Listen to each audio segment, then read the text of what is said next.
একটা বিশ্ববিদ্যালয়ে ভর্তি হয়েছি যেখানে আমাদের কোনো পরিচয় নাই। প্রত্যেকটা শিক্ষার্থী মানুষের ট্রমার মধ্যে আছে, তারা নিজেদের পরিচয় দিতে পারছেন না। কর্তৃপক্ষ কি চায়? আমাদের কি লাশ চাই? তারা ঢাকা কেন্দ্রীয় বিশ্ববিদ্যালয় প্রস্তাবিত ভর্তি পরীক্ষা দেওয়ার পর থেকে আমাদের যেদিন রেজাল্ট পাবলিশ হয়েছে ওদিনের পর থেকে আমরা একটি নির্দিষ্ট ক্যাম্পাস পেয়েছি। ঢাকা কেন্দ্রীয় বিশ্ববিদ্যালয়ের আন্ডারে 7টি কলেজের ভিন্ন ভিন্ন কলেজে আমাদের পরিচয় দেওয়া হয়েছে, কিন্তু এটা আসলে আমাদের আসল পরিচয় না। আমরা ঢাকা কেন্দ্রীয় বিশ্ববিদ্যালয়ে ভর্তি হয়েছি এবং এটাই আমাদের পরিচয়। আমরা যখন এলাকায় যাই আমাদের জুনিয়ররা আমাদেরকে জিজ্ঞেস করে, ভাই আপনারা তো ঢাকায় ভর্তি হয়েছেন, আপনাদের পরিচয় কি বা আপনারা কখন যাবেন ঢাকায়? আমরা তখন তাদেরকে নির্দিষ্ট করে বলতে পারছি না যে আমাদের ক্লাস শুরু হবে কিংবা আমাদের ক্লাস অমুক তারিখে। আমরা তাদেরকে বলতে পারছি না যে আমাদের ক্লাস শুরু হবে, আমরা চলে যাচ্ছি। আমরা বারবার এ ধরনের প্রশ্ন মুখোমুখি হচ্ছি।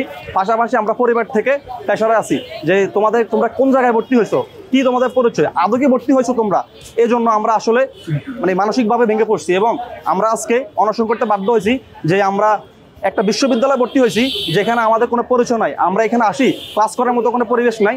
আমরা দেখেছি সারা বিশ্বের মধ্যে যে ক্লাস বন্ধের জন্য আন্দোলন করা হয়, অথচ আমরা এমন এক দেশে আছি, আমরা এখানে শিক্ষা যেন আমাদেরকে দেওয়া হয়, আমাদের মৌলিক অধিকার ফিরিয়ে দেওয়ার জন্য আমরা আজকে আন্দোলন করতেছি। আজকে আমরা এখানে অনশনে থাকা অবস্থায় আমাদের 2জন ভাই মেডিকেলে ভর্তি আছেন, পাশাপাশি 2জন ভাইকে চালান দেওয়া হয়েছে। এটাই কি আসলে আমাদের উন্নত শিক্ষা?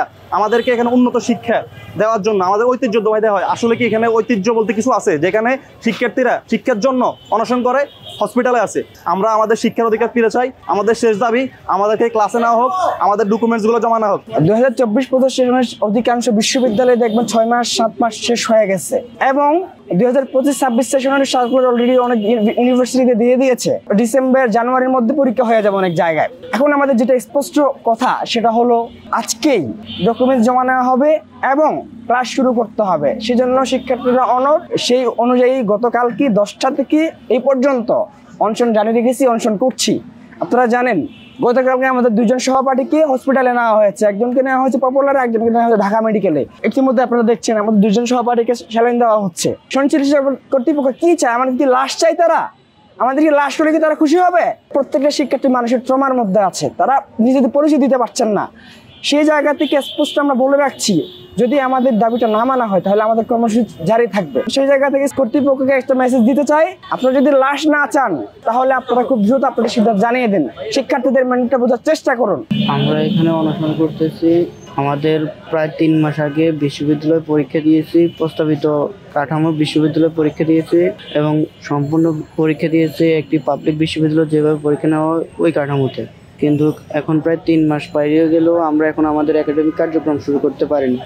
বিভিন্নবার আমাদের সশরীরে যে ভর্তির জন্য যে কাগজপত্র জমা দেওয়ার কথা ছিল তা পিছিয়ে দেওয়া হচ্ছে। তারই প্রেক্ষিতে আমাদের আজকে কাগজপত্র জমা দেওয়ার কথা ছিল, তাও 2-3 দিন আগে পিছিয়ে দেওয়ায় আমরা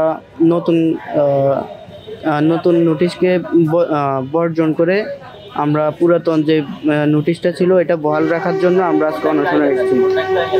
আর আমাদের 2টি দাবি, একটি হচ্ছে আজকে থেকে কাগজপত্র জমা নিতে হবে এবং নভেম্বরের 5 তারিখের মধ্যে আমাদের ক্লাস শুরু করতে হবে। যদি আমাদের দাবি না মেনে নেওয়া হয় তাহলে আমরা যেভাবে আছি এভাবে থাকবো, অর্থাৎ আমাদের দাবি যেদিন মেনে নেওয়া হবে ওই দিন আমরা আমাদের অনশন ভাঙবো, না হলে ভাঙবো না।